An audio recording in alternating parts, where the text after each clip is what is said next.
Alhamdulillahi Rabbil Alameen wassalatu wassalamu ala rasulihi khatamin nabiyyin washabihi at-tahirin wal muslimin wal mu'minin kullihim ajma'in amma ba'd. Ahasiba an-nasu an yutraku an yaqulu amanna wa hum la yuftanun. Sadaqallahul Mawlana al-Alim. எல்லா புகழும் அல்லாஹு ஜல்ல ஷானஹு தஆலா ஒருவனுக்கே உரித்தாகட்டுமாக. அருமை நாயகம் முஹம்மது ரசூலுல்லாஹ் ஸல்லல்லாஹு அலைஹி வஸல்லம் அவர்களின் மீதும் அவர்களின் நல்வாழ்வை பின்பற்றி வாழ்ந்த சஹாபாக்கள், தாபியீன்கள், தபஅத் தாபியீன்கள், நாதாக்கள், நல்லோர்கள், வலிமார்கள், சுஹதாக்கள், சாலிஹீன்கள் நம் அனைவர்களின் மீதும் அல்லாஹுவின் அன்பும் அருளும் என்றென்றும் நிறைவாக உண்டாகட்டுமாக. கண்ணியமிக்க தாய்மார்களே, அல்லாஹுவினுடைய மாபெரும் கிருபையால் புனிதம் நிறைந்த இந்த ரமதானுடைய மாதம் 15 நோன்புகள் அல்லாஹுவினுடைய கிருபையால் நிறைவு பெற்றிருக்கிறது. 16வது தராவீகை நாம் தொழுது முடித்திருக்கிறோம். கிட்டத்தட்ட பாதி ரமலான் நிறைவு பெற்றுவிட்டது, முடிந்துவிட்டது. துவா செய்து கொள்வோம். அல்லாஹ் சுப்ஹானஹு வ தஆலா நாம் எத்தனை நோன்புகளை வைத்தோமோ அந்த நோன்புக்குண்டான முழுமையான கூலிகளை அல்லாஹ் நமக்கு நிரப்பமாக தந்தல் புரிவானாக. ஏதாவது தவறுகள், சிறு குற்றங்கள் ஏதேனும் நடந்திருந்தால் அல்லாஹு தஆலா அதை மன்னித்து முழுமையான அருளை நமக்கு அல்லாஹ் தருவானாக. நாம் செய்கின்ற எல்லா துஆக்களையும் அல்லாஹ் ஏற்றுக்கொள்வானாக.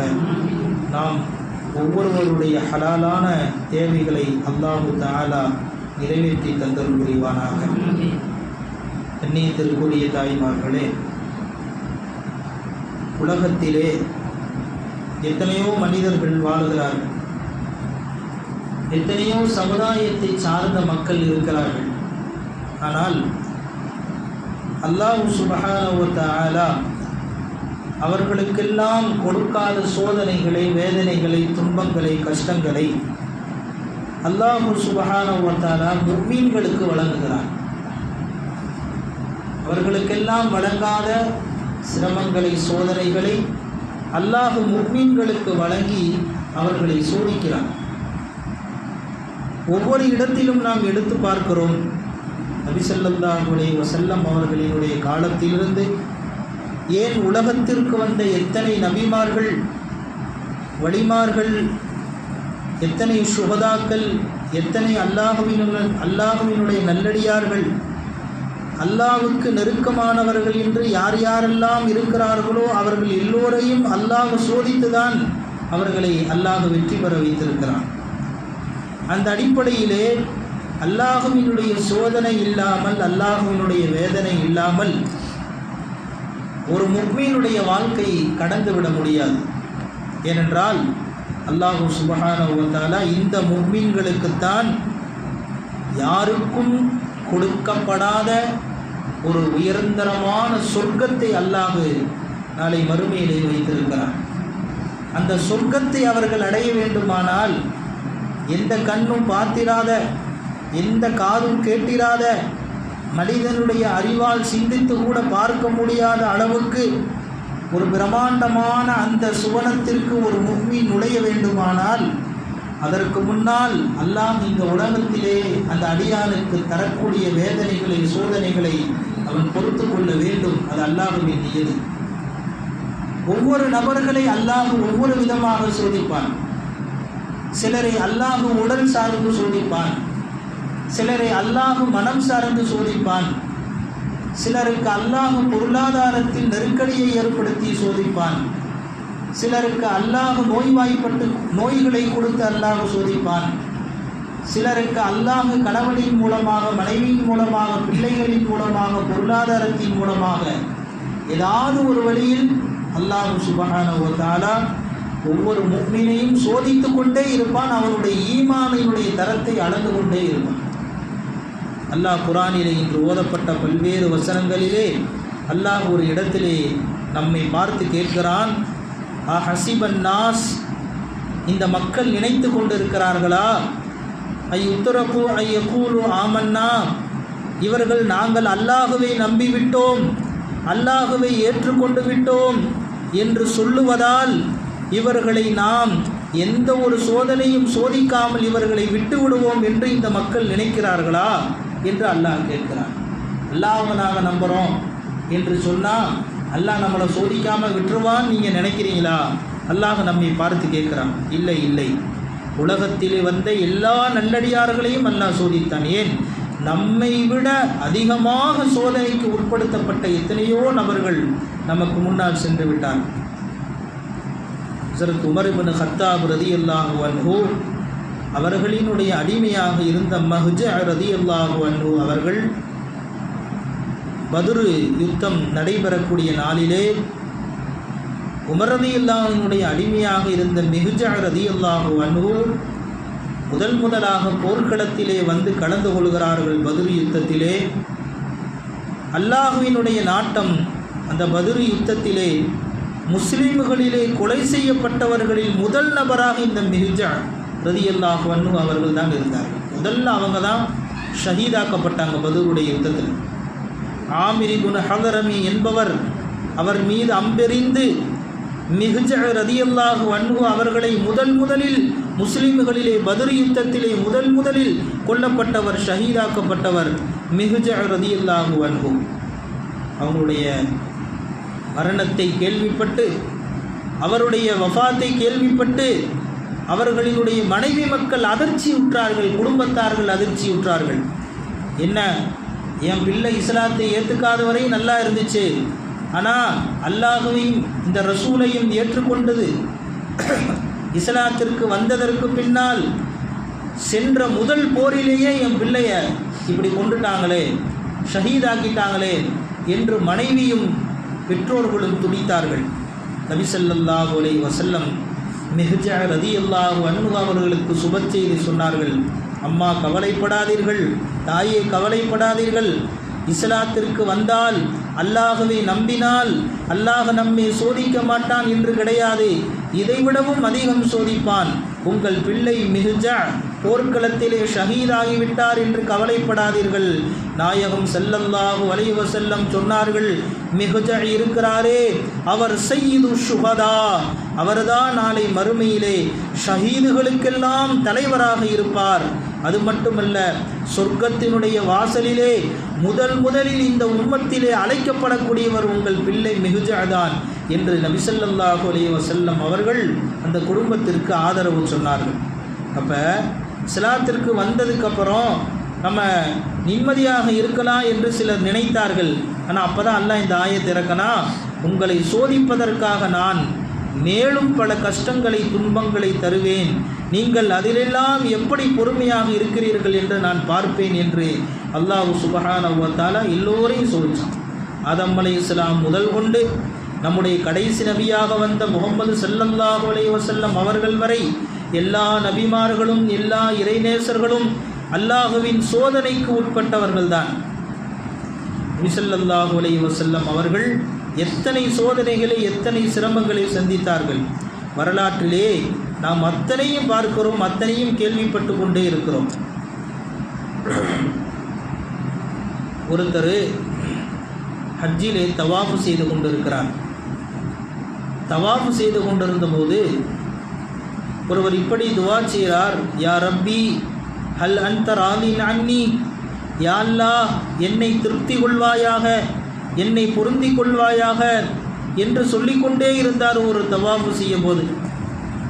அப்போ அவருக்கு பின்னால் இமாம் ஷாஃபி ரஹ்மத்துல்லாஹி அலைஹி இருந்தாங்க, அவங்களும் தவாஃப் செஞ்சுட்டு இருந்தாங்க. இமாம் ஷாஃபி ரஹ்மத்துல்லாஹி அலைஹி அவர்கிட்ட கேட்டாங்க, நீ முதலில் அல்லாஹுவை பொருந்திக்கிட்டியா, அல்லாஹுவினுடைய பொருத்தத்தை நீ கேட்குறையே, நீ முதல்ல அல்லாஹுவை பொருந்திக்கிட்டியா என்று கேட்டார்கள் இமாம் ஷாஃபி ரஹிமஹுல்லாஹ் அவரிடத்திலே.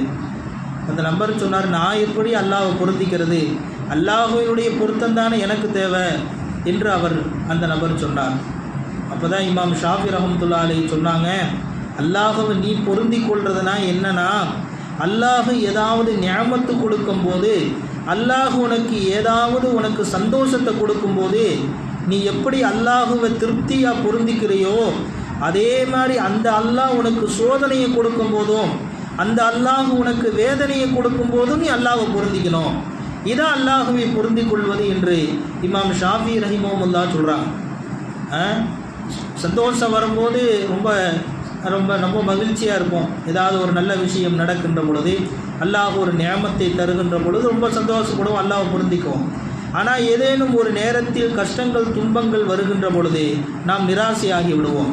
இமாம் ஷாஃபி ரஹ்மத்துல்லாஹ் அதைத்தான் சொல்கிறாங்க, அல்லாஹ் உங்களுக்கு திருப்தியை கொடுக்கும்போது, அல்லாஹ் உங்களுக்கு நியமத்தை கொடுக்கும்போது, அல்லாஹ் உங்களுக்கு சந்தோஷமான நிகழ்வை தருகின்ற பொழுது எப்படி நீங்கள் அல்லாஹுவை திருப்தி கொள்கிறீங்களோ அதே மாதிரி அந்த அல்லாஹ் உங்களுக்கு ஏதாவது ஒரு நேரத்தில் சோதனையை தரும் பொழுதும் நீங்கள் அவர்களை பொருந்தி அல்லாஹுவை நீங்கள் பொருந்தி கொள்ளணும். இதுதான் அல்லாஹுவை பொருந்தி கொள்ளக்கூடிய தன்மை என்றார்கள் இமாமுனா ஷாஃபி ரஹ்மத்துல்லாஹி அலைஹி. அதே மாதிரி ஒரு தாட்டி இமாம் ஷாஃபி ரஹ்மத்துல்லாஹி ஒருத்தர் வந்தார், நான் அல்லாஹுவிடம் உயர்வை கேட்கவா அல்லது சோதனையை கேட்கவா அப்படின்னு கேட்டார் இமாம் ஷாஃபிட்ட. இமாம் ஷாஃபி அவர்களே, நான் அல்லாட்ட உயர்வை கேட்கணுமா அல்லது நான் சோதனை கேட்கணுமா? அப்போ இமாம் ஷாஃபி அழகாக பதில் சொன்னாங்க, ஏப்பா சோதனை இல்லாமல் உயர்வு எப்படிப்பா வரும்? கஷ்டப்படாமல் எப்படி உயர்வு அடைய முடியும்? சோதனை பட்டு தான் நீ கஷ்டப்பட்டு தான் நீ உயர்வு அடைய முடியும் என்று இமாம் ஷாஃபி ரஹ்மத்துல்லாஹி அலைஹி அவர்கள் சொன்னார்கள் என்று நான் பார்க்கிறோம். எவ்வளோ ஒரு அருமையான வார்த்தை பாருங்கள். கஷ்டப்படாமல் எல்லாம் கிடைச்சிருமா? கொஞ்சம் கஷ்டப்பட்டால் தான் அல்லாஹ் கிடைத்து நல்ல வாழ்க்கையை கொடுப்பான். நபி ஸல்லல்லாஹு அலைஹி வஸல்லம் அவர்களினுடைய சன்னிதானத்திலே அபூபக்கர் சித்தீக் ரலியல்லாஹு அன்ஹு உட்கார்ந்துருக்காங்க. எப்படி உட்கார்ந்துருக்காங்க? உடுத்துவதற்கு ஆடை இல்லாமல் அவருடைய மேனியிலே ஒரே ஒரு துண்டை மட்டும் போட்டு உட்கார்ந்துருக்காங்க ஹஜ்ரத் அபூபக்கர் சித்தீக் ரலியல்லாஹு அன்ஹு. அப்போ வானவர் கோமான் ஜிப்ரீல் அலைஹிஸ்ஸலாம் வருகிறார்கள். வந்து ரசூலுல்லாஹ்ட்ட கேட்டாங்க, நாயகமே, என்ன உங்கள் நண்பர் அபூபக்கர் மேனியிலே வெறும் துண்டை மட்டும் போட்டு அமர்ந்திருக்காரு, என்ன விஷயம் என்று கேட்ட பொழுது நபி ஸல்லல்லாஹு அலைஹி வஸல்லம் அவர்கள் சொன்னார்கள், அபூபக்கர் சித்தீக் ரலியல்லாஹு அன்ஹு அவரிடத்தில் இருந்த எல்லாவற்றையும் கொடுத்துட்டார். அவரிடம் எதுவுமே இல்லை, அவற்றிருந்த எல்லாத்தையும் அல்லாஹ்வுக்காக கொடுத்துட்டாரு. அதனால் இப்படி உட்கார்ந்திருக்காரு. அவரிடம் அல்லாஹுவின் சலாமை சொல்லிவிடுங்கள் என்றால் ஜிப்ரீல் அலைஹிஸ்ஸலாம். அபூபக்கர் அவர்களுக்கு நீங்கள் அல்லாஹுவினுடைய சலாமை சொல்லுங்கள். இப்போ கேட்குறாங்க ஜிப்ரீல் அலைஹிஸ்ஸலாம், சேங்குவாங்க, உங்களுடைய நண்பர் ஒன்றுமே இல்லாமல் உட்கார்ந்துருக்காரு, அல்லாஹு அவர் திருப்தி கொள்கிறாரா அல்லது அதிருப்தியாக இருக்கிறாரா? அல்லாஹுவை திருப்தி கொள்கிறாரா அதிருப்தி கொள்கிறாரா அப்படின்னு அல்லாஹ் கேட்க சொன்னால் என்னன்னு கேளுங்க.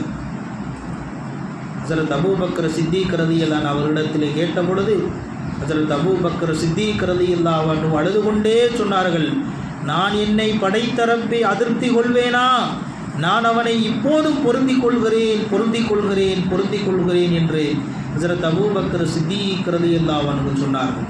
இப்போ சோதனைகள் வேதனைகள் வருகின்ற பொழுது மனம் தளர்ந்து விடாமல் அப்போதும் அல்லாஹ்வினுடைய திருப்தியை நாம் ஏற்றுக்கொள்கின்ற பொழுது அல்லாஹ் சுப்ஹானஹு வ தஆலா அந்த சோதனையிலிருந்து வெளிவரக்கூடிய வழியை அல்லாஹ் நமக்கு தருவான். அப்படிப்பட்ட மன தைரியத்தையும் அப்படிப்பட்ட நம்பிக்கையும் அல்லாஹ் நமக்கு தந்தல் புரிவானாக. வாஹிரு தாவானா அல்ஹம்துலில்லாஹி ரப்பில் ஆலமீன். அருமையான தாய்மார்களே, நாளைய நாள் பத்ர் சஹாபாக்களுடைய நாள், பிறை 17 பத்ர் சுஹதாக்களுடைய நாள். எனவே அவர்களுக்காக நாம் துவா செய்ய கடமைப்பட்டிருக்கிறோம். அவர்களின் மூலமாக நாம் அல்லாஹ்விடத்திலே துவா செய்கின்ற பொழுது அல்லாஹ் அந்த துவாவை ஏற்றுக்கொள்வான். எனவே நீங்கள் தனிப்பட்ட ரீதியில் ஒவ்வொருவரும் தங்களுடைய இல்லங்களிலே ஒரு யாசினை ஓதுங்கள். இன்ஷா அல்லாஹ் நாளை நாம் எல்லா யாசினையும் சேர்த்து அவர்களுக்காக துவா செய்யலாம். அதோடு அவர்களினுடைய சிறப்பையும் இன்ஷா அல்லாஹ் நாளை கேட்கலாம். ஆமீன். அல்ஹம்துலில்லாஹி ரப்பில் ஆலமீன். அல்லாஹும்ம ஸல்லி அலா